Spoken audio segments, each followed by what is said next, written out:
The Amber Trust, Ashleigh's story, teaching advanced musical skills to a blind autistic teenager. Do you like playing music? Yeah. Tell me how it makes you feel when you play. Ashleigh talks to the camera. Excited. I used to rock on the chair or stool like Chris Martin from Coldplay. Do you know Chris Martin? I do know Chris Martin. Who is he? He's in Coldplay. Yes, he rocks on his stool while playing the piano. He's really like... He rocks on his stool while playing. That's what I used to do. I like doing that. But when you play piano, you should keep perfectly still. Use 4 fingers. Ashleigh plays the piano. Adam sits at another piano.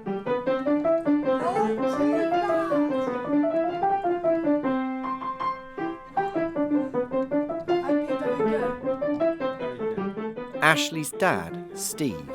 Ashleigh was born at 23 weeks and 5 days. She's blind, autistic, and has a hearing impairment. Right, you choose the next one. Okay, I will. Yep. Ashleigh's mum, Christine. We'd always adapted the toys we bought for her. Little toy keyboards, and she used to press the letters and know the note and make little tunes on the boards. Hold the fingers, hold the fingers. It was all musical toys which was given to her because she couldn't see to do anything else. Hold them down, hold the fingers, hold the fingers, hold the She was gifted an old piano, which she then moved up to. That was probably when she was 3 or 4. fingers. Yay, Ashleigh, very good. Beautiful. Ashleigh had a very good teacher at school who had a contact at Roehampton, who she got in touch with. And from there we were invited up to meet Adam. And then it all began. Come on, Ash, go and do something else. I can't do it at speed. Okay, can you sit up nice and straight, please? Here we go.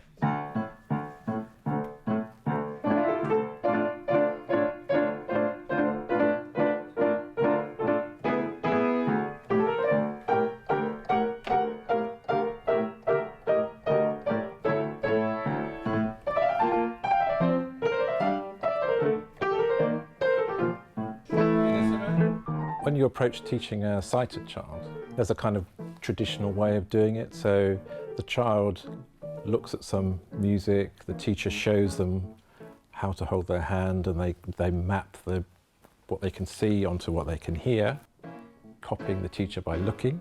With someone like Ashleigh, she starts first of all with the sound. And then we have to map the movements that we need to make to get the sounds. And of course, she hasn't got a visual model to guide her.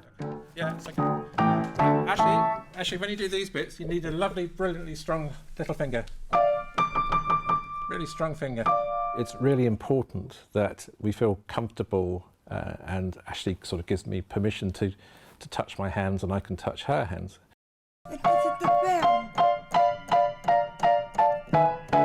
So do a strong finger.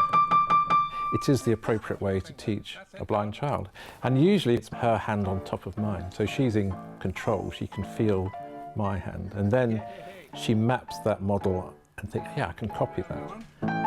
Strong fingers.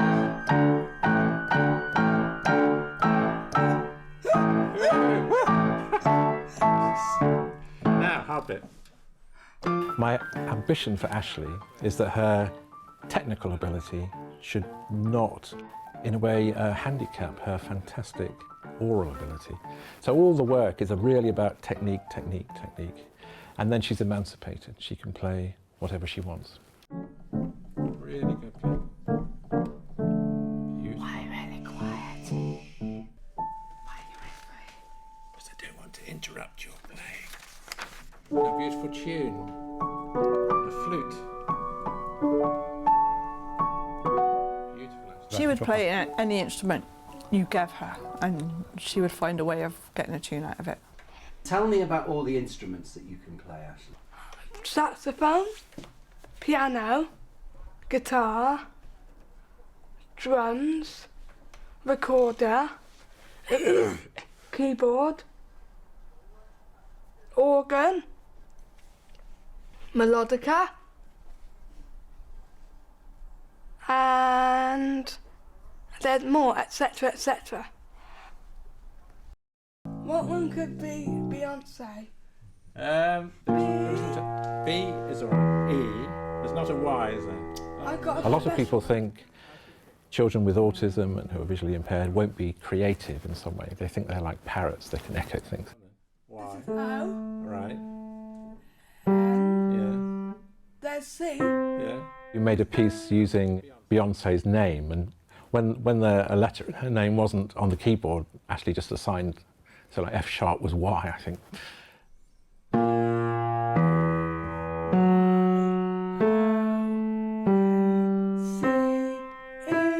Do it again, a bit faster. Keep going. And again. Write me a Beyonce blues.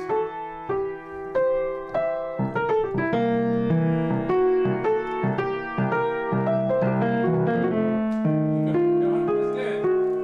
Here's the blues, go. She made it work musically.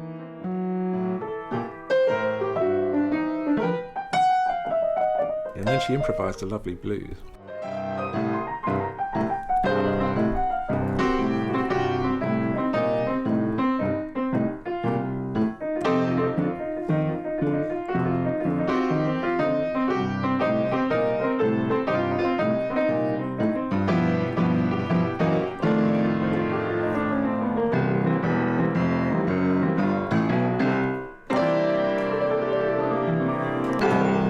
She plays music, she plays her keyboard or she's on her computer on YouTube, so she's constantly got music going on, so she's constantly listening, learning.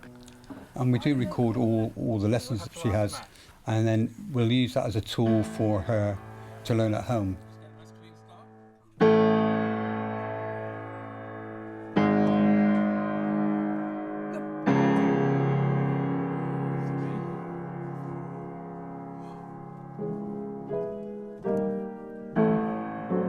The research we've done shows that about 40% of children who are born blind or go blind shortly after birth have perfect pitch. So that means, like Ashleigh, when she hears a musical sound, she knows instantly what it is. Is that a mistake? That's fine. I think you just need a bit more top line, Ashleigh. And that's a huge advantage for her, because it means when she hears a piece of music, she relates those sounds to notes, and then in her brain she's mapped those notes onto physical movements, and so she can play by ear. 2, 3. Yeah. Little finger. Yes, good go. Yeah, just a little bit of it. And of course, because she's got a fantastic memory that a lot of blind people have, she's probably got 10,000, 20,000 tunes she can play instantly on the piano. Now, to people who don't know, they think, wow, that's a fantastic gift. But actually, it's not really. It's when a child can't see when they're very little, in those first 24 months, their brain just wires up in a different way. And Ashleigh's brain is wired up in quite a different way from mine. I think I'm the one with a disability, because she can hear an orchestra play and she knows what every instrument's playing, and I don't. Agitato. What does that mean? It's agitated. It means like anxious, like worried.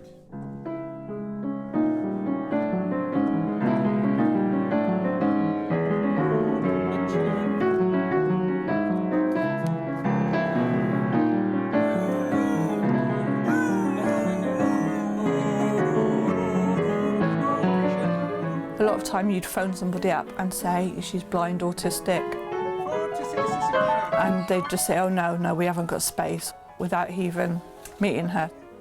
People were scared. They were scared to teach her. So the barriers were there instantly. Everything, Ashleigh.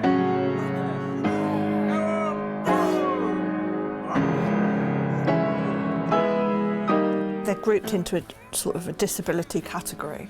A lot of people just say, well, they don't do that.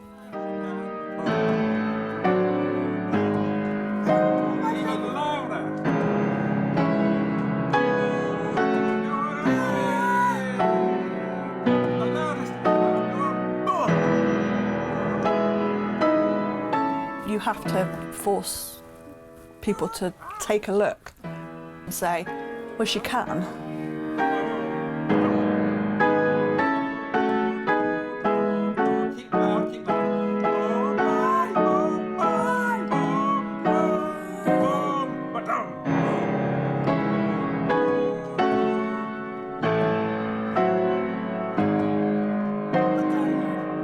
Now, starting to diminuendo. I go around a lot of schools and see children I think have her potential, but because they're not easy to work with, because they don't readily make relationships, they can easily be overlooked. Not too quiet yet, Ash. It's still mezzo forte. And the biggest single barrier is attitudes and ignorance. There's no such thing as, I can't teach a blind child. I mean, everyone can teach anyone. It's just confidence.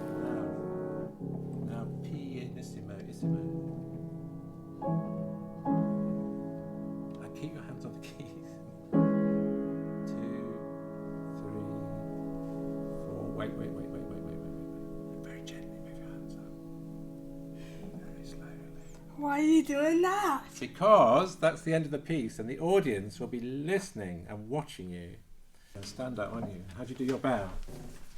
Find the end of the piano. Do a head bow. That's it, Ashleigh! And everyone will go, yay! Woohoo! Fantastic.